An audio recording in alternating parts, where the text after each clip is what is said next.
Hey everyone, AJ here from Whole Latte Love, and I want to go over brew ratios when making espresso. We sometimes talk about how the easiest and most basic way to dial in grind size is by volume. For a double shot, shoot for about 2 ounces or 60 milliliters of espresso in your cup in 20 to 30 seconds.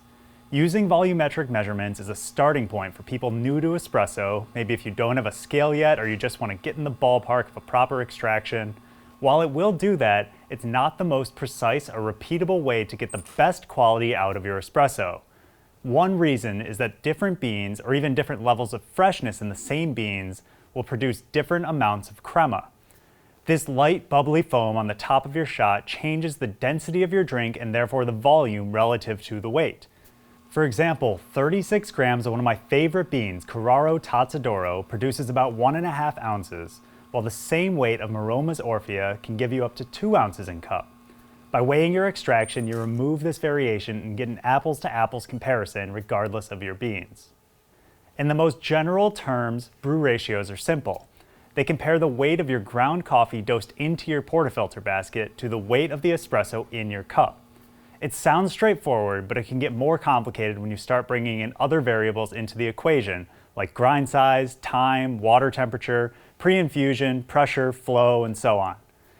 Even more confusing is when you talk about brew ratios to define drinks, but more on that later.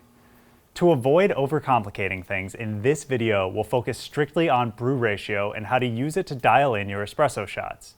You may hear someone say they pulled a shot 1 to 2, 18 in to 36 out in 25 seconds. This is a fairly standard starting point for dialing in, so let's dissect it. 18 in means you're grinding 18 grams of coffee into your portafilter. 1 to 2 means you're looking to get twice as much weight of liquid out as coffee in, thus 36 grams of espresso. 25 seconds is how long it takes to reach that amount in your cup. Now, you'll often hear people talk about that range of 20 to 30 seconds as a guideline for shot timing, but depending who you ask, this time is measured differently. Some people prefer to start their timer right when the pump kicks on, noting that extraction starts the second water hits the coffee puck. While this is absolutely true, using this method allows for different variables early in the extraction that have a dramatic impact on your overall time, such as pre-infusion, whether you're using a rotary or vibration pump machine, or more advanced techniques like flow or pressure profiling. For that reason, I prefer to time while water is actually flowing through the puck, starting my timer the moment the first drop of liquid hits the cup.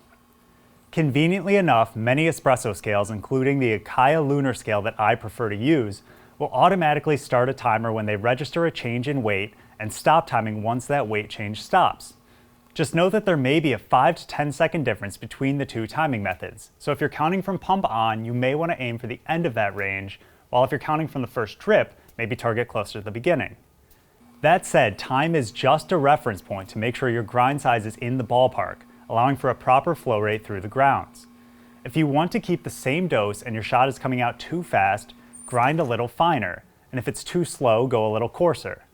Once you get your grind, weight, and time all dialed in, taste your shot. Maybe it's perfect, maybe you don't need to change anything at all, but if not, you might want to tweak your brew ratio, and there are 2 ways to do this. Method 1 involves leaving your grind size, input dose, and all other variables the same, and simply cutting the shot a little early or letting it run a little longer. In order to know which way to go, you'll need an understanding of which flavors present themselves during which parts of the extraction.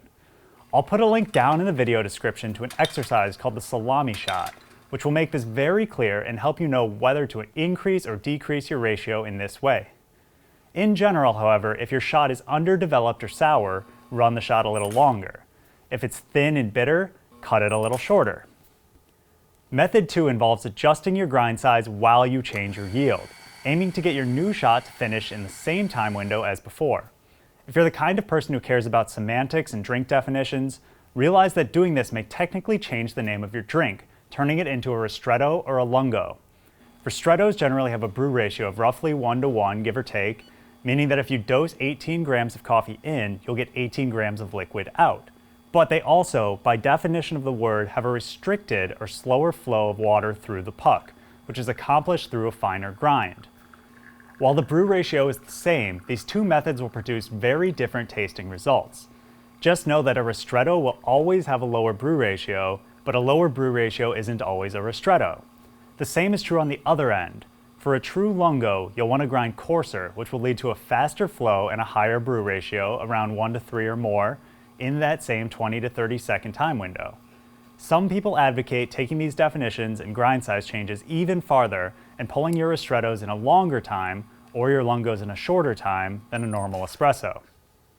One of these methods isn't always better than the other, and what works best for you is completely subjective based on your taste preferences.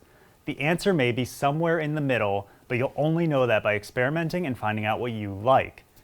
Personally, I tend to use method 1 for small tweaks if I'm changing the yield a few grams in either direction, or if I want to save coffee by not having to adjust my grinder and purge out old grounds. For a significant change, or if taste dictates it, I'll use method 2. Sometimes roasters will include recipes on their bags, which can be helpful to guide you in the right direction, but if not, you'll need to play around a little. The 18-gram dose and 1 to 2 ratio is a general starting point, but it's not universal. As you gain a little more experience and a taste for how different coffees perform, you can start adjusting not only your brew ratio, but also your starting dose. For example, since darker roasted beans are generally easier to extract, if I'm dialing in a dark roast, sometimes I'll updose to 20 grams and use a smaller brew ratio, maybe 1 to 1.5. On the flip side, if I'm using a light roasted, high altitude coffee, these tend to be less soluble and harder to extract, so I may start with 16 grams and shoot for a 1 to 2.5 ratio. These numbers are all loose guidelines, and the most important gauge is your individual taste, so the only thing to do is experiment. If you have any questions about brew ratios, leave a comment below and I'll get back to you. And if you haven't already, please subscribe to the channel and be sure to come back for more of the best on everything coffee, brought to you by Whole Latte Love.